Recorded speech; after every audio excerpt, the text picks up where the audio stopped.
Bien-aimé, sois béni au nom puissant de Jésus-Christ de Nazareth. Bienvenue, non pas sur la minute plus qui ne dure que quelques minutes, mais sur la parole plus avec la prophétesse Déborah, servante de l'Éternel, mère des nations, mais aussi et surtout ta servante bien-aimée. Tu devrais déjà t'habituer. Et la dernière fois, parlant de l'autorité bien-aimée, je me suis trompé. J'ai parlé encore de la minute plus alors que nous étions à plus de 10 minutes. Donc nous étions à pratiquement 30 minutes. Donc lorsque tu verras, bien-aimé, que ça dépasse 10 minutes, alors ça devient la parole de plus.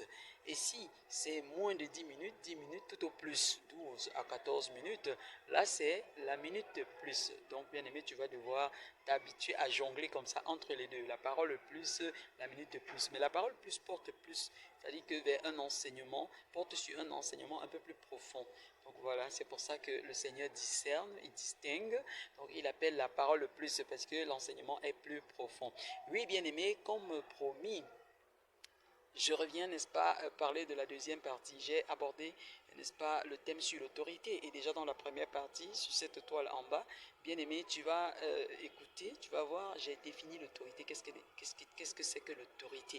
Et puis le Seigneur m'a demandé de parler à son peuple, n'est-ce pas, de l'autorité sous trois aspects. Donc j'ai déjà abordé l'autorité spirituelle. Donc tu vas découvrir dans cette vidéo en bas, n'est-ce pas? Et puis aujourd'hui, je voudrais aborder l'autorité sur le plan familial, sur le plan social, pardon, sur le plan social. Bon, bien évidemment, le plan social, on va aborder l'aspect autorité sur le plan de la famille, de la belle famille. Ensuite, nous allons parler sur le plan des connaissances, oui, des connaissances, des concitoyens. Ensuite, nous allons parler, n'est-ce pas, sur le plan des inconnus. Voilà, donc nous avons sur le plan familial, déjà j'aimerais dire que quand on parle de famille, il faut aussi penser à la belle famille bien-aimée. Donc famille, belle famille et tout ce que, n'est-ce pas, la famille comporte ou la belle famille comporte comme membre. Bien évidemment, ici le Seigneur voudrait s'attarder déjà d'abord sur l'autorité parentale. L'autorité déjà, avant même d'arriver à l'autorité parentale, parlons de mari et femme, parce que si deux personnes ne se rencontrent pas pour se mettre ensemble, ah ben, il n'y aura pas une famille qui sera fondée. C'est pourquoi le Seigneur voudrait insister déjà par rapport à l'autorité de l'homme, de la femme. Donc ce rapport homme-femme, nous savons très bien, bien aimé qu'il n'y a pas de discussion là-dessus. L'homme a autorité sur la femme et la femme doit être soumise à son mari et puis l'homme se doit aussi d'aimer sa femme comme lui-même, comme Adam avait dit dans Genèse 2 lorsqu'il a dit cette fois-ci voici la chair de ma chair, les os de mes os. Donc bien aimé, si tu lis dans le livre d'Éphésiens 5 du verset 22 au verset 33, tu comprendras bien aimé que la femme devrait être soumise, mais l'homme doit aussi, n'est-ce pas, se battre pour, n'est-ce pas, aimer sa femme, pour, n'est-ce pas, apporter à sa femme, n'est-ce pas, du soutien et ainsi de suite. En tout cas, lis bien aimé parce qu'il n'y a pas le temps de tout lire ça ici. Va lire Éphésiens 5 du verset 22 au verset 33, tu vas voir le rapport entre l'homme et la femme, ce que l'homme devrait faire, ce que la femme devrait faire, pour que cela plaise à Dieu. Maintenant, bien aimé, lorsque la famille est déjà là, nous avons les enfants. C'est pourquoi maintenant on va parler de l'autorité parentale. Donc, les enfants se doivent d'être soumis aux parents. Et ça, tu peux lire, bien aimé, dans le livre d'Éphésiens 6, du verset 1 au verset 3.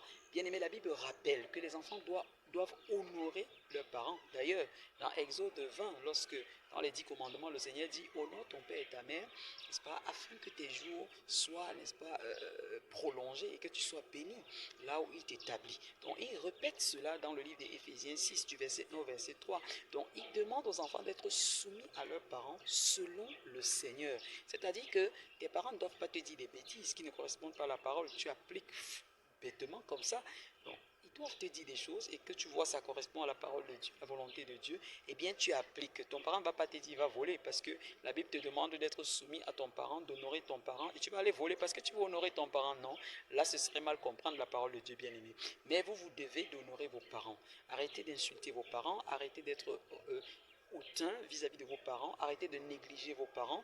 Tout ce que vous ferez de bien vis-à-vis de vos parents, l'obéissance, le respect, le soutien moral, spirituel, le fait de de considérer les parents, de leur donner de la valeur là où on se trouve dans ce qu'on fait, alors c'est une bénédiction. Voilà un peu, vous devez comprendre que les parents, même s'ils sont âgés, même s'ils ne travaillent pas, même s'ils n'ont pas les moyens financiers, même s'ils n'ont pas ce que vous attendez d'eux, même s'ils n'ont pas vos convictions, ils demeurent vos parents, vous devez les respecter. Vous leur devez de respect, vous devez les soutenir dans toutes les situations, vous devez les écouter. Écouter leurs conseils et les mettre en pratique. Bien, je vais maintenant parler d'un autre aspect, comme j'ai dit tout à l'heure, l'aspect concitoyen, connaissance, bien aimé. Parce que sur le plan social, il faut aussi considérer ça. Là, nous ne sommes plus sur le plan familial. Non, sur le plan familial, je voudrais d'abord revenir, avant d'aborder même le plan des connaissances et des concitoyens, je voudrais encore revenir pour dire que dans la famille, en dehors du mari et de la femme, des parents, il y a aussi une certaine autorité de l'aîné. Vous savez que Dieu ne blague pas avec l'aîné. Depuis le temps de Moïse, Dieu a toujours dit qu'il a une alliance avec les aînés. Même si, bien aimé, on va ouvrir cette parenthèse, que Dieu peut décider de déposer l'autorité sur un cadet. Un cadet, quand tu regardes par exemple la parole, dans le livre d'Exode, tu vois que Dieu a décidé de déposer l'autorité spirituelle dans la vie de Moïse d'abord. C'est Moïse qui a d'abord été choisi pour aller délivrer le peuple. Donc il était, n'est-ce pas, comme Dieu. Si tu lis dans le livre d'Exode, je pense que c'est Exode 2 ou Exode 3, Dieu dit, Exode 4, pardon, Dieu dit à Moïse qu'il fera, n'est-ce pas, de lui le Dieu d'Aaron. C'est-à-dire qu'il mettra les paroles dans la bouche de Moïse et Aaron se chargera de parler à sa place. Donc vous comprenez, bien aimé, bien qu'étant le troisième né, donc après Myriam, Aaron, puis il venait, alors il était troisième né, mais c'est lui qui avait l'autorité spirituelle. C'est lui qui a établi, n'est-ce pas, son grand frère Aaron comme sacrificateur avec ses fils. Donc bien aimé, Dieu peut choisir quelqu'un dans la famille. C'est pas parce que c'est ton petit frère, c'est ton cadet, que tu ne dois pas le respecter. Quand quelqu'un porte une certaine autorité spirituelle, tu dois le respecter. Mais c'est vrai, ça ne veut pas dire que le cadet aussi ne doit pas respecter l'aîné. C'est pas parce que je suis prophétesse Déborah et que peut-être dans ma famille, il n'y a pas une personne que le Seigneur a élevée, n'est-ce pas, que le Seigneur a choisi pour le servir, que je ne vais manquer de respect, n'est-ce pas, à mes aînés. N'est-ce pas, hein? En tant que septième né de toute une famille, bien aimé, une fratrie, je suis septième né, mais je respecte mes aînés. Je respecte également les cadets parce que il y a eu beaucoup d'enfants vraiment bien aimés. Alors, donc, bien aimé, tu te dois de respecter l'aîné dans une famille. Et ça ne blague pas. Vous voyez que Jacob a usurpé le droit d'aînesse d'Ésaü. Et puis, ça lui a coûté cher quelque part. Même si Dieu était avec lui, il a dû payer. Il a payé d'une manière ou d'une autre. On ne blague pas avec sa bien-aimée. Il a usurpé, il a volé le droit d'aînesse. Avec par ruse, vous comprenez? Donc, au travers d'un plat de lentilles, il a arraché ce qui était cher, n'est-ce pas, à Ésaü, le fait d'être aîné. Hein? Et l'aîné, à l'époque, devait, n'est-ce pas, recevoir des bénédictions, des proportions de bénédictions plus fortes encore que les autres. Et même Dieu, comme je disais tantôt, Dieu avait dit, vous me consacrerez tous vos premiers-nés. Il n'y avait pas seulement les premiers-nés des bétails et autres et tout, mais il y avait aussi les premiers-nés, n'est-ce pas, des familles, des enfants. Donc c'est très important de respecter l'aîné. Bon, maintenant, quand je parle d'aîné, je parle aussi des élus. C'est pourquoi tout à l'heure j'ai dit que c'est pas parce qu'on est aîné et puis on a un élu de Dieu dans la famille comme cadet, on ne va pas le respecter. Il y a aussi le respect des élus. Même si c'est ton petit frère, même si c'est ta petite soeur de loin, bien aimé, tu te dois de respecter parce que Dieu a déposé sur cette personne une autorité singulière, particulière. Donc cette personne a une certaine autorité. Et si cette personne parle dans ta vie, si cette personne est en colère, met les genoux au sol, tu seras frappé, bien aimé, parce que c'est une autorité. Donc faites très attention. Si tu as dans ta famille un prêtre, un pasteur, un prophète, un évangéliste, je ne sais pas trop quoi, même un chantre et autres et tout, quelqu'un qui sert l'Éternel, fais attention. Quelqu'un qui a une notion sur sa tête, une alliance avec Dieu, fais très attention. Respecte cette personne. Donc que ce soit une femme, que ce soit un homme, si cette personne a un appel de Dieu, que la personne soit ton cadet, alors respecte ton cadet ou ta cadette. Respecte la personne et tu seras béni au nom puissant de Jésus-Christ de Nazareth. Voilà, ça c'est pour ce qui était de la famille. Maintenant, je vais aller au niveau, donc, comme je disais tantôt, des concitoyens, des connaissances. Là-dedans, nous avons par exemple les voisins. Bien aimés, les voisins, ils jouissent d'une certaine autorité. Tes voisins peuvent être des parents, comme tes parents. Tes voisins peuvent être des aînés. Que ce soit les garçons, que ce soit des filles, ça peut être tes aînés, tu te dois de les respecter. Respecte tes voisins, respecte tout le monde. Il y a une certaine autorité, même si le voisin est un enfant, respecte.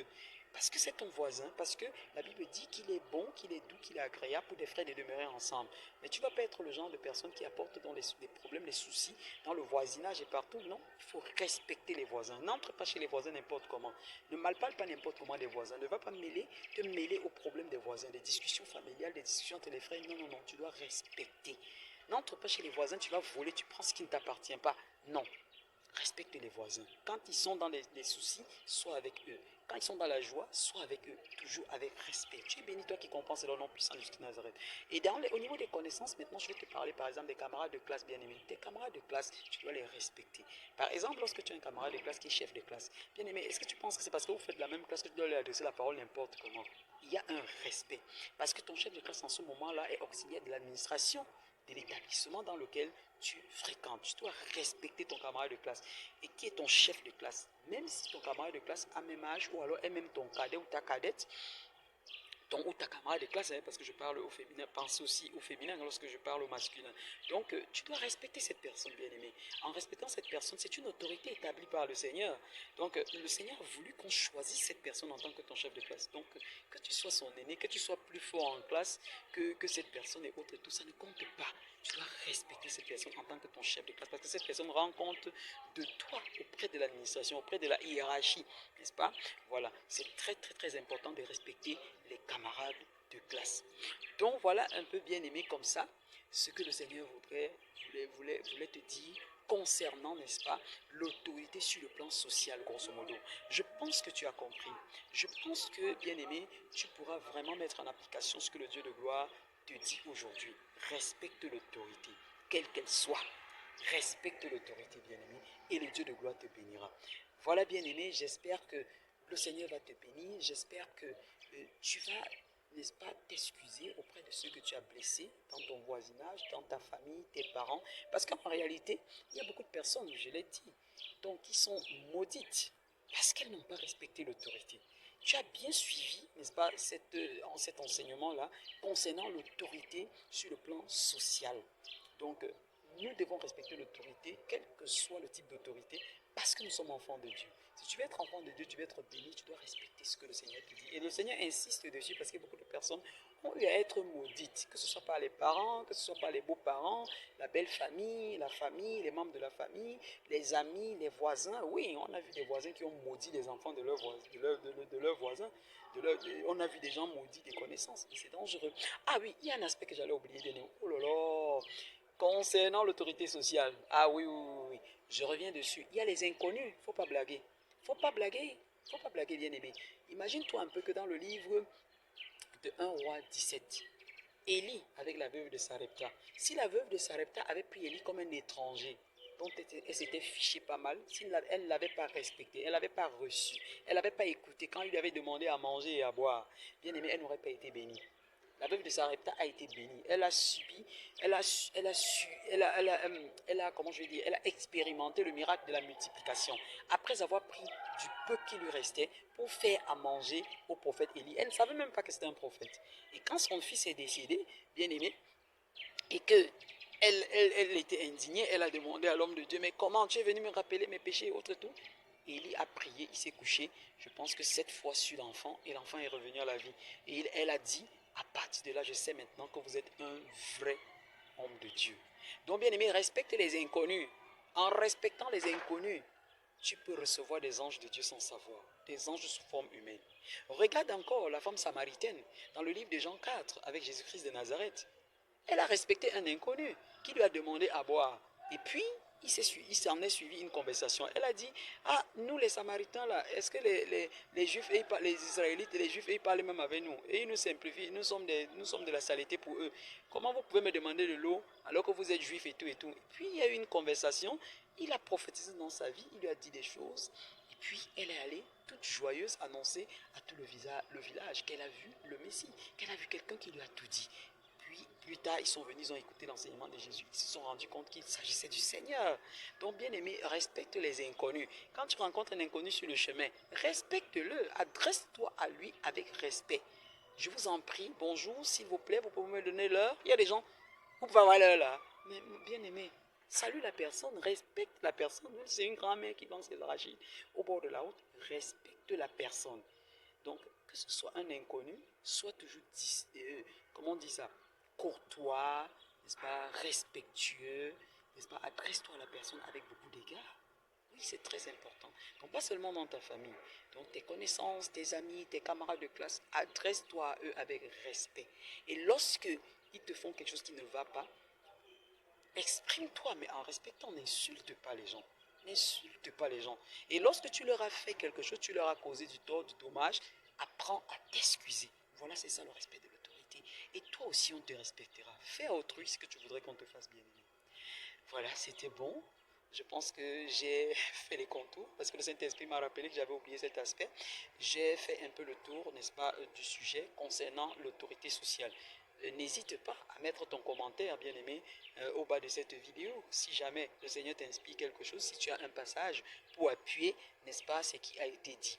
De toutes les façons, que le Dieu de gloire délivre une personne d'une malédiction émanant, n'est-ce pas, du manque de respect vis-à-vis d'une personne sur le plan social.